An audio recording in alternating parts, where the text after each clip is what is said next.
জামাই ষষ্ঠী মানেই বাঙালির একটা আলাদা ইমোশন। সকাল থেকেই একদম ব্যস্ততা শুরু হয়ে যায় উৎসবের আমেজে। তবে শুধু খাবার নয়, এই দিনের আসল সৌন্দর্য লুকিয়ে থাকে একসঙ্গে কাটানো সময়, গল্প, ছবি তোলা, পুরানো স্মৃতি নিয়ে আড্ডা। এইসব তো উৎসবকে আরও বিশেষ করে তোলে।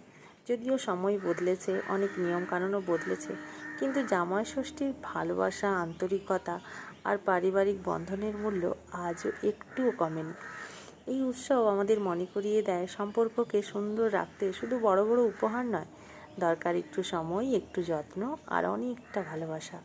তাই বাঙালির কাছে জামাই ষষ্ঠী শুধু একটা উৎসব নয়, এটা একটা অনুভূতি, একটা ঐতিহ্য আর অনেক হাসি খুশির স্মৃতি তৈরি করার দিন। সবাইকে জানাই জামাই ষষ্ঠীর অনেক অনেক শুভেচ্ছা। আর সব জামাইরা খুব ভালো করে খাওয়া দাওয়া করো আর খুব সুস্থ থাকো। তো আমাদের বাড়িতেও জামাই ষষ্ঠী পালন হয়েছিল মহাসমারোহে।